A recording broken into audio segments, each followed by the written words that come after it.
All right, today we're going to be talking about investing in Bitcoin directly versus investing in a Bitcoin Treasury company. They have been all the rave, and there's a lot more coming out recently, so we're going to dive into that. So, what is a Bitcoin Treasury company? Simply put, typically it's an operating company that decides to put their excess money, their profits, rather than traditionally they would put them into a T-bill or a bond or something like that. That's safe but low performing. They decided to go after something that some people would say is more risky but tremendous amount of more of upside, and have chosen to invest that money into Bitcoin. So then the question is, if the Bitcoin treasury companies see the value in Bitcoin and that's how they're spending their money, should I just buy Bitcoin as well? Or am I better off investing in a Bitcoin treasury? So we're going to take a look at some of them, like MicroStrategy, the original, the OG. I've been doing this since around 2020. Then you've got newer entrants to the market. Metaplanet was the number one highest performing stock in all of the world, not just the S&P 500, NASDAQ, but the entire world markets, number one performing. They are the MicroStrategy of Japan. That's what they call themselves. They're following the same playbook as Michael Saylor. And then you've got a bunch more new ones, right? So you've got Similar Scientific. They've been around for a little bit longer. You've got CEP, Canopy Equity Partners, which is going to turn into 21 Capital. They're not technically out yet, but that'll be coming up. Adam Beck. He's got one coming out. There's a whole bunch of these. And so we're going to look at comparing Bitcoin versus investing in a Bitcoin treasury company. And at the same time, are we just chasing the newest shiny object by investing in some of these Bitcoin treasury companies? Or do these have staying power and something that we should really explore? So we're going to look at the pros and cons between each of these different strategies and do our best to break it down. So let's start. Let's just dive in here, right? So these are some of the things that have listed, and we're going to work our way through them. So one of them is diversification and risk management, right? One of the arguments is that because there is an underlying business associated with a Bitcoin treasury company, it provides other income streams. An example with MicroStrategy, they've got a software company. And then with Metaplanet, it's a hotel, but really just a failing hotel. So I think this is not that strong of a point, all right? And the reason I say that is, yeah, there's diversification of income in some capacity with these, or maybe they own some real estate, but at the end of the day, they're getting so aggressive with this because they're taking out a tremendous amount of loans at very, very low interest rates, right? So let's say sometimes sub 1%, so it's pretty much free money, right? So they're buying a tremendous amount of Bitcoin, so much so that it kind of makes their operating business almost obsolete. So some people say diversification and risk management. I'm not buying into that one. I wouldn't put a ton of weight into that. You're really looking at what are the terms of the loans that they have, right? And what's the duration? Is this past through the 4 or 5 year cycle for Bitcoin's traditional cycle? A lot of those types of things. You've got mNAV. We're going to get into all that kind of stuff. But at the end of the day, I don't really buy that or think that there's much strong benefit to having these underlying operational businesses, because just a small chunk of their portfolio. All right, regulatory compliance and ease of access. This one's interesting. Okay, so treasuries like Bitcoin are regulated, tradable, traditional stock exchanges, accessible via standard brokerage accounts, blah, blah, blah, right? Direct Bitcoin ownership requires managing wallets, private keys, navigating unregulated, semi-regulated platforms, blah, blah, blah. So, yeah, it's slightly easier to purchase this stuff on a brokerage account. You just go in and you click the buy button, you click the sell button, you're good to go. The beautiful part is when it comes time to do the transaction, the brokerage firms will send you the tax documents, all that. It's all taken care of for you. You just need to file it. That's it, right?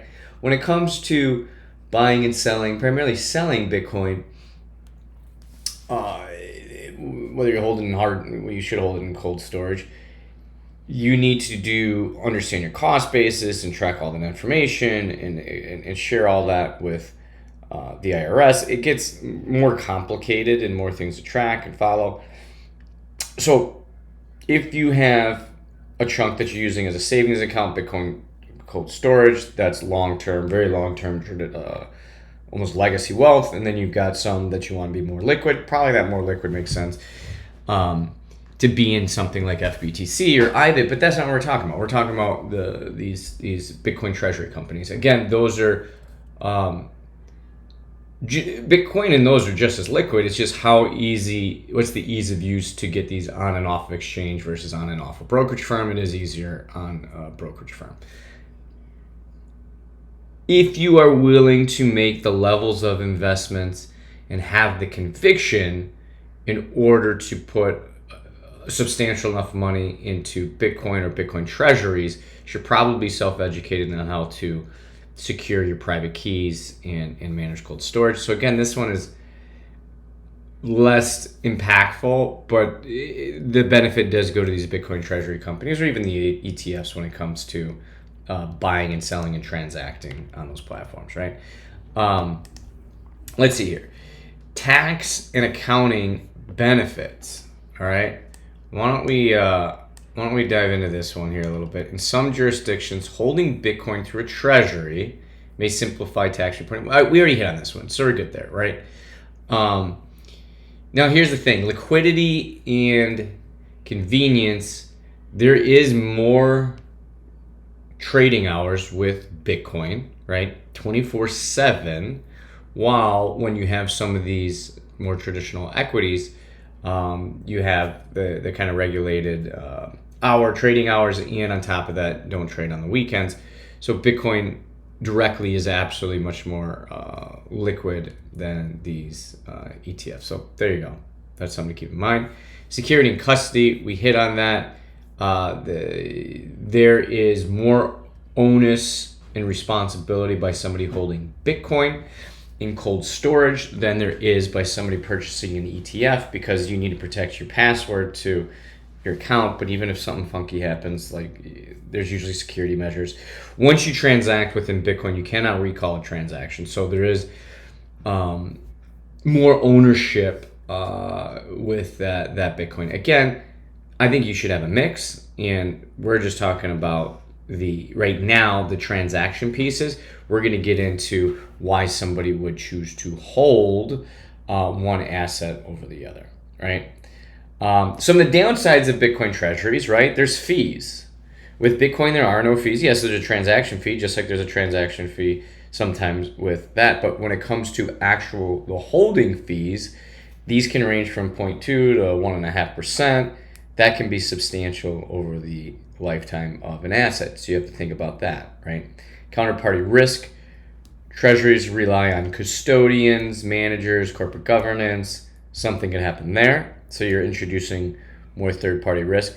That is somebody else managing the risk. That risk falls back on you if you own the Bitcoin.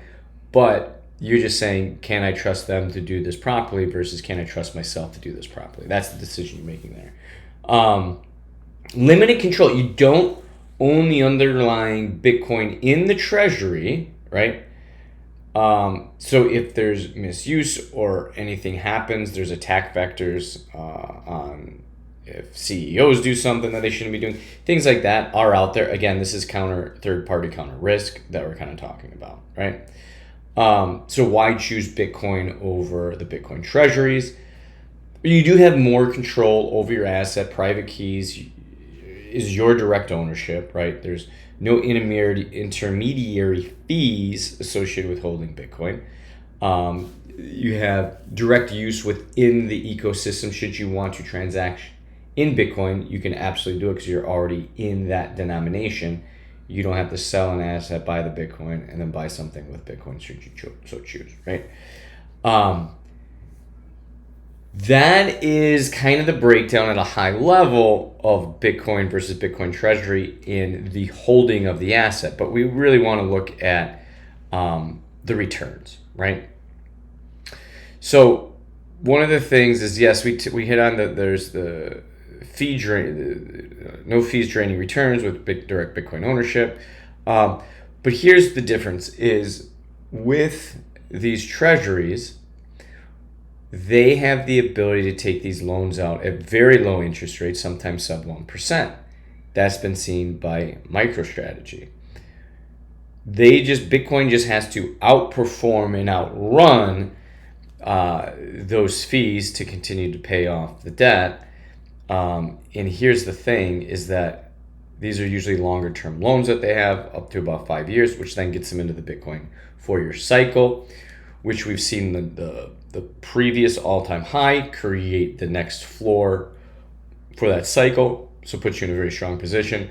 Over the span of any 4-year stretch of owning Bitcoin, I believe the lowest return ever was about 7%. And historically, we're talking typically you're in that 30 to 40%. So easily outrunning the whatever debt service they have. And on top of that, I mean, 7% is what the stock market is doing. So like typically between 7 to 10%. So literally the worst 4 years time span ever for Bitcoin has performed right around or within the ballpark of what the traditional markets have done, or skyrocketed above, right? So that's where then you have a company like Metaplanet or MicroStrategy, where they're acquiring, and MicroStrategy has about, I mean, I don't have the exact number now, but I think it's about, they're over 600,000. Metaplanet has quite a bit less, and we'll do a separate video on the benefits of holding something like MicroStrategy versus Metaplanet versus some of these other alternatives out there.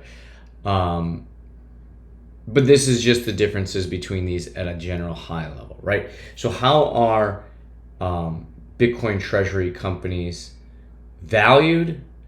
It's primarily 2 levers. One of them, I should say 3 levers. One of them is obviously the price of Bitcoin itself. That has a direct impact on it. Then you have the multiple on the net asset value. So how much Bitcoin do they hold, and what's the multiple people assigned to this? And this is market speculation driven. It's more an observation of how that mNAV is working. I haven't found a great formula to know kind of back into these, other than, hey, this is how they're currently performing today. For example, MicroStrategy typically operates around, let's just say 2 mNAV, and we have Metaplanet that is operating between a 3 and 4 mNAV, and they've gotten all the way up to, I believe, 6 or 7 or 8, maybe higher. MicroStrategy has been about 5 or 6. Why would something trade at a premium over the net asset value? A couple reasons. One, equities markets, they're always forward looking.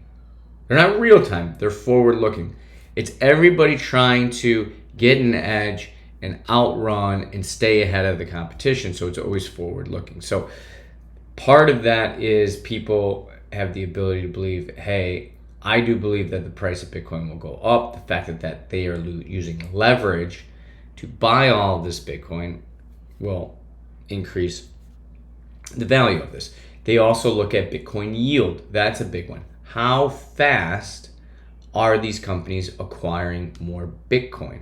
So it could almost be this passive income stream, not the right quite words to use, but passive Bitcoin yield by owning it. And what's been fascinating is that Metaplanet has been, and again, double check all this, has been doubling their Bitcoin yield about every 60 to 90 days, which is absolutely wild. That is a very fast trajectory. Their goal is to get to 210,000 Bitcoin.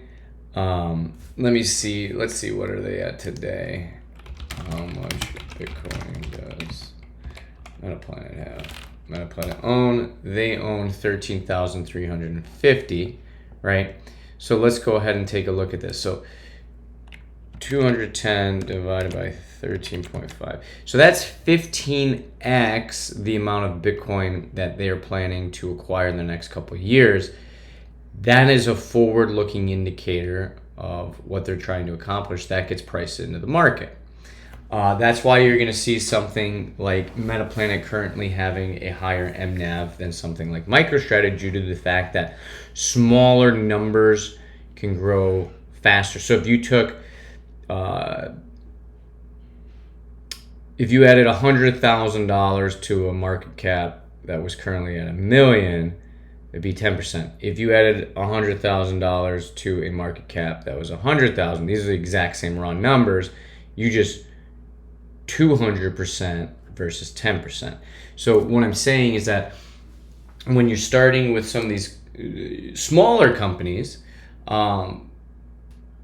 there may be different risk profiles, but they may be able to grow faster than Bitcoin. At the end of the day, what are going to be the benchmarks? You're going to have Bitcoin itself as the benchmark for all of crypto.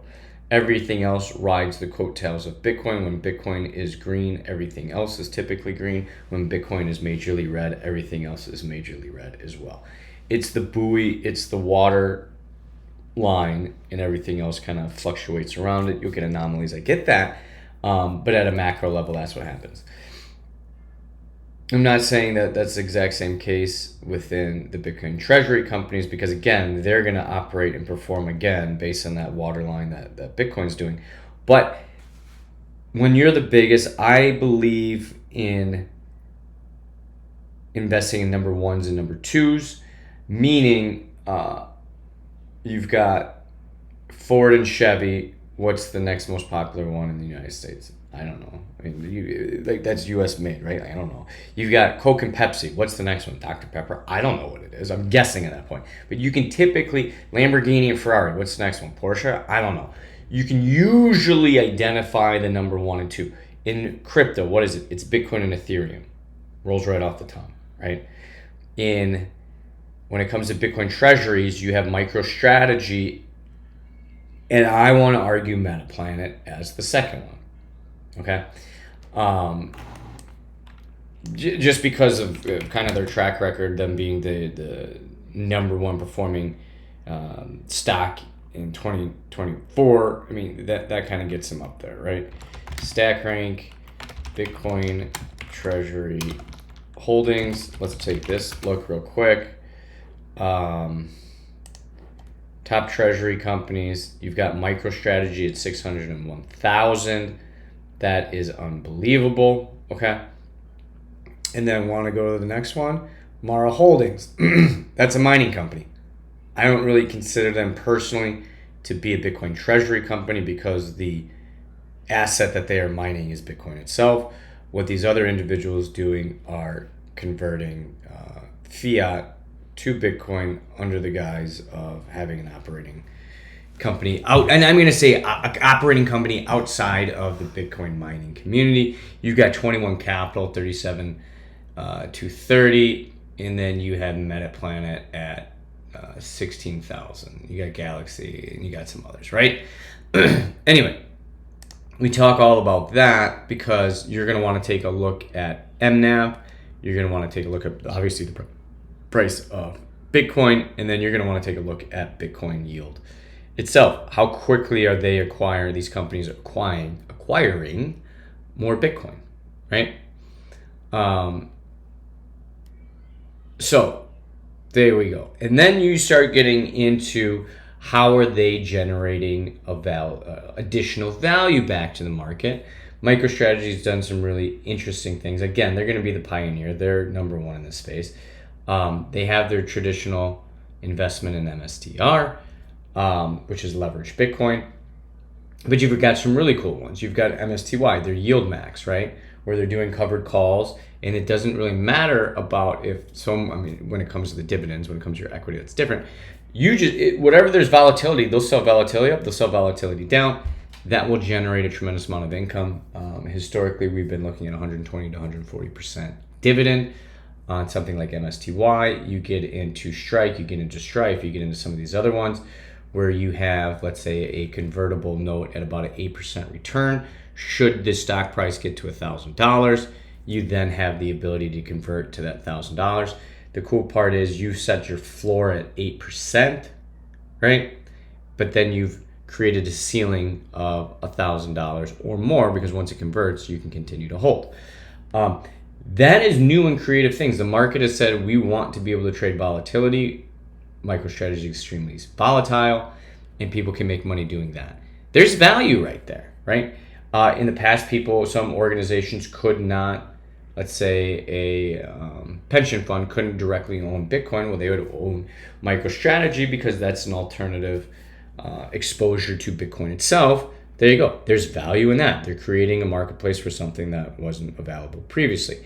So I do believe that there is value accretion, not just Bitcoin yield accretion, like value accretion in some of these creative products that are being brought to the market. There will continue to be more. And I believe that should lead into an mNAV premium. Let's see here. So anyway, so that's kind of at a high level some of the things to keep in mind when looking at these. I want to get in, we're going to really dig into the specifics in the next video around why you would choose something like MicroStrategy over Metaplanet, over 21 Capital, or whatever those investments may be. But in the meantime, at the highest level, to do a recap, what we're looking at is Bitcoin itself is the most sovereign. Probably the one you can go to bed and sleep the easiest owning.